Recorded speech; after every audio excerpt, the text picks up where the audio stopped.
Do you ever have people come up to you and just say like, "Man, you're so good looking. You're so nice. You're so friendly," and respond with just, "That's just how I am." Yeah, unfortunately, I see it as a cross I have to bear. That that people come up to me all the time saying those things.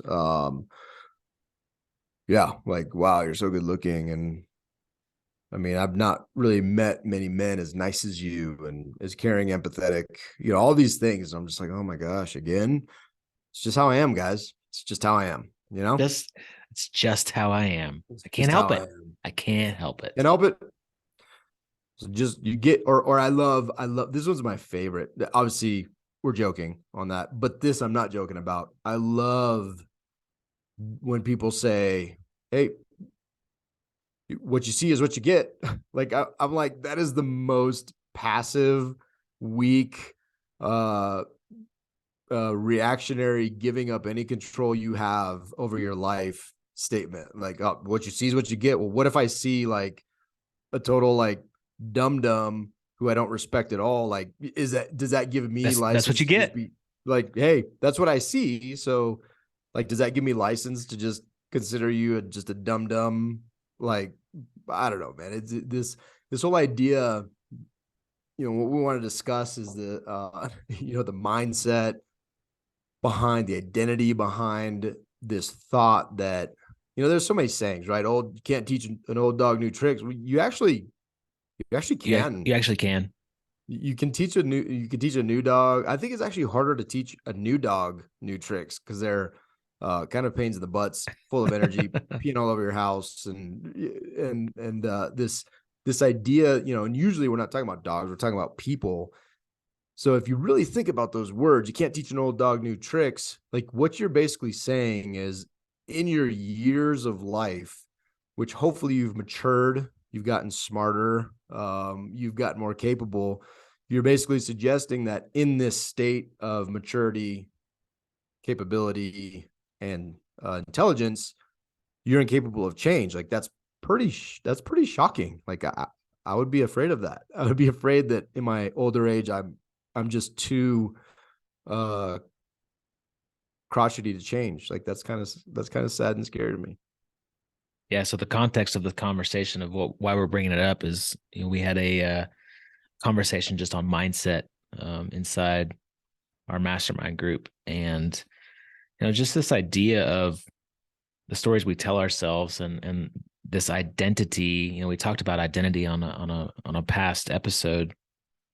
And how many times do you say, "That's just how I am," right? Like, oh, you're cheap, right? Ah, that's just how I am, right? And you never really say "that's just how I am" to anything positive.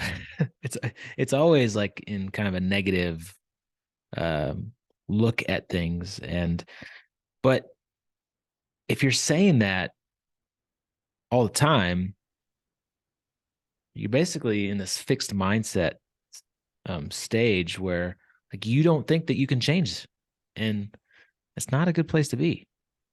Well, and it doesn't even have to necessarily be negative. Like, I aspire to be better at certain things, right? Like, one of the in kind of entrepreneurial circles, when you're going to network and meet people, you hear this all the time. Oh man, I'm just not good with names. Like, I just, and it's not, there are some things that are aspirational that we want to be. And when you hear, whether you say, well, it's just how I am, or what you see is what you get, or whatever, you're usually responding to something that you perceive to be a challenge or criticism, whether it's constructive or not. And you don't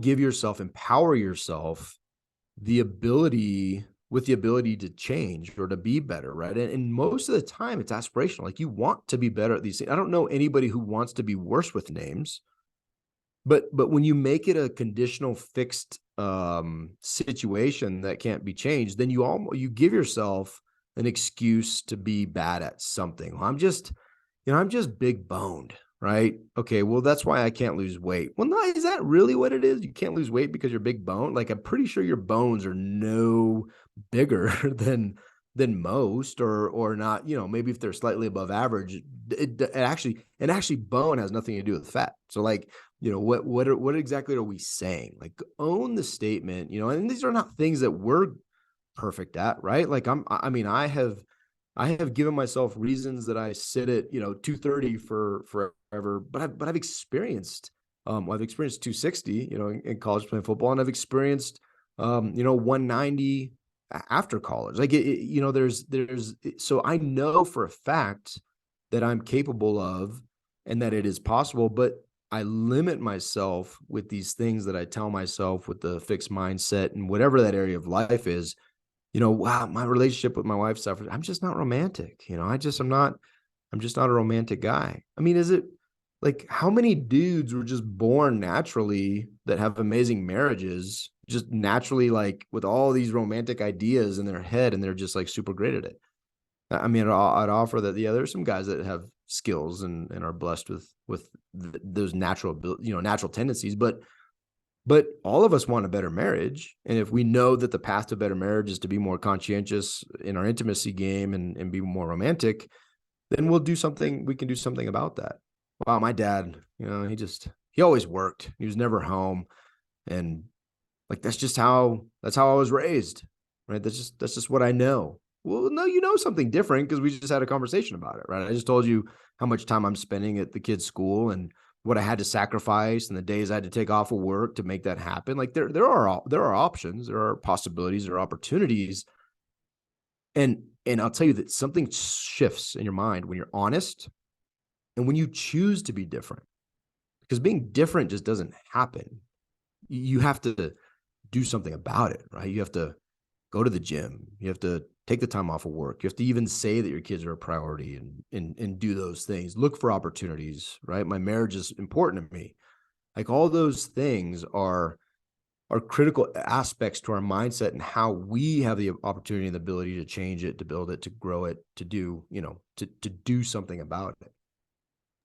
Yeah, man. We put ourselves through this exercise where you just sit and reflect on some of the language that you're telling yourself, and identify words, phrases that you've told yourself all your life or heard growing up that are fixed mindset type phrases, and just brainstorm, just list them out, list all the stuff that you tell yourself, and then take a look at those phrases, and then counter them with a growth mindset statement, and put an action to it, right?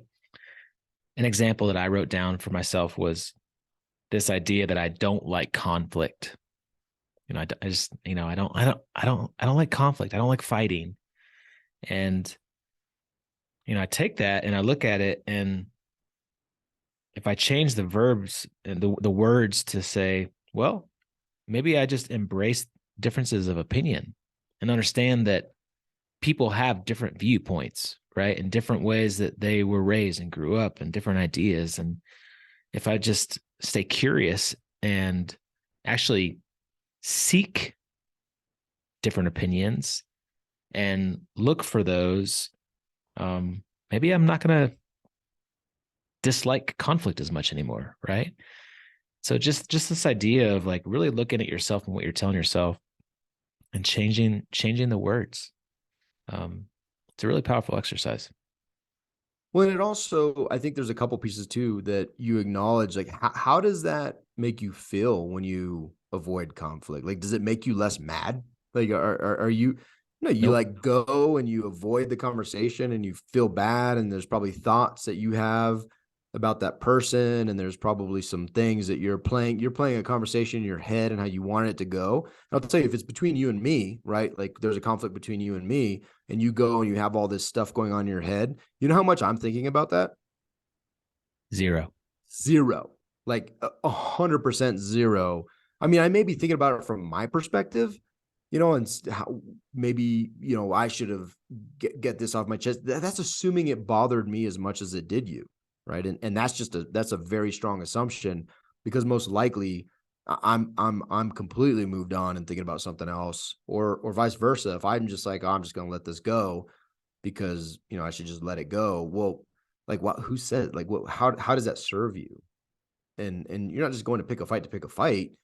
but how does it serve you to run from something, right? Like, is it benefit? Just acknowledge it. Is it beneficial or not? Does it serve your life or not? Is it serving your relationship? Like, from running from a conflict, does that serve your relationship, or does it build resentment? And does that resentment then, if you play it out, just build and build and build and build until you have a blow up? At some point, something's going to give. And if it's not important, if you're not important enough to yourself to make some of these changes, then think about something that's important to you, right? Like, think about your kids.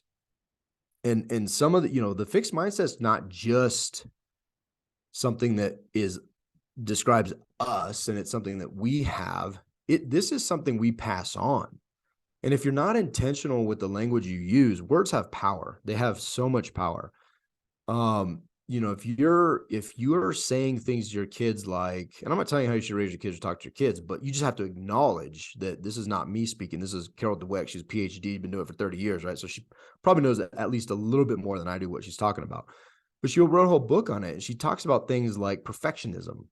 Like, perfectionism is actually not a trait. Like, it's not a great trait of a high achiever. Typically, it's a very strong indicator of a fixed mindset, because you believe that you should have been born with these innate abilities to be at a high level. And that's why you're a perfectionist. And if you aren't great at these things right out the gate, then clearly it wasn't meant for you to be. Well, that's just not how life works, right? Like, anybody of us who've done anything challenging, if you ever tried to snowboard, like, most people outside of maybe like Shaun White, and he didn't always win gold, right? So he had to practice too, but most people are not going to be great right out of the gate at snowboarding. That's just a simple thing. But grades and work and performance and all these things, the words that we say, oh, you're so smart. Most parents say that very benignly. They think they're helping their kid. But a lot of times, especially if your kid has a certain personality type, you may be completely crippling them for the rest of their life. You're so smart. That's why you did well on that test. Well, no, maybe we should acknowledge, hey, I really love how hard you studied, and your grade was an indicator, that what could you have done better? How can we even do on that? Right. And so the words we use are so powerful, and most of us don't even think about it. We don't even think oh, you're so beautiful. Those words, you're so beautiful, have been the root of a lot of eating disorders and a lot of discontent with appearance, and it's not intended to be. When you say that, you're genuinely trying to compliment somebody, but you may be truly harming them and doing damage, but you don't even think about it because you're not thought about the context of growth versus fixed, and how to foster this the intentionality of fostering those relationships and the words you use in power, right? And again, when your kids hear you say, that's just how I am, like, what is the message you're telling your kids? Do as I say, not as I do. Oh, that's an interesting lesson. Yeah. So one more just simple example that I am a culprit of to this day.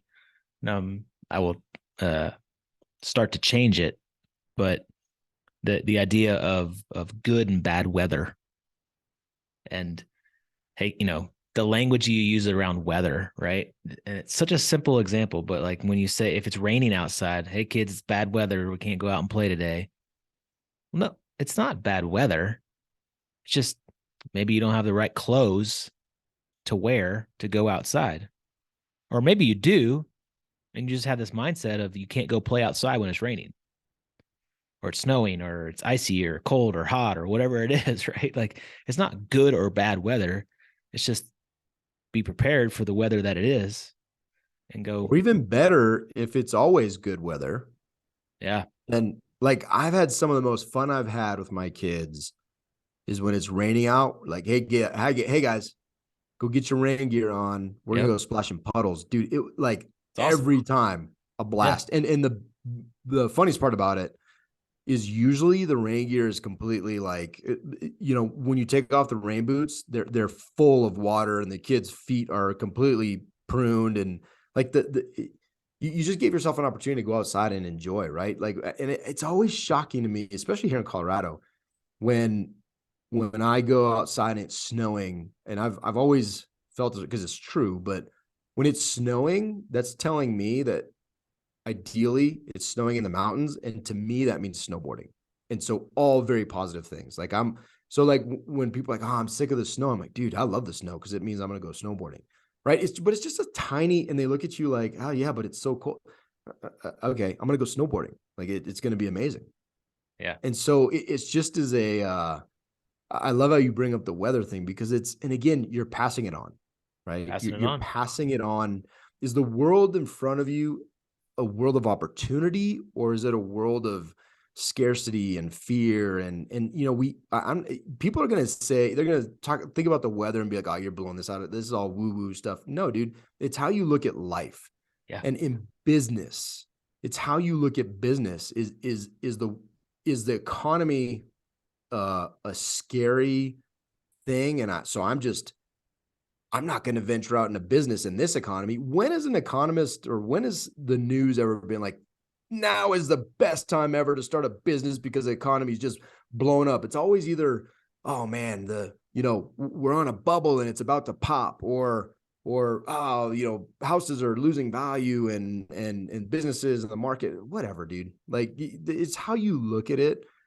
And you just have to do a couple case studies, read on people who made gazillions in the worst economies, and who lost gazillions in the best economy. Like, it doesn't have to do with what the economy is. It has to do with you and the action you're taking, the words you use, the mindset you have, what you see around you. And dude, put on some rain boots and go have fun, right? Like, that could change your life. Could change your life. That's it. Change your language. Turn into a growth mindset. Stop saying, that's just how I am. That's how I am. Unless, of course, people are telling you how handsome and nice and how growth minded you are. Man, Goody, you're such a growth minded guy. It's just how I am. It's just how I am. It's just how Stu, you're really pretty. That's just how I am. Oh, wait. Bye. Bye.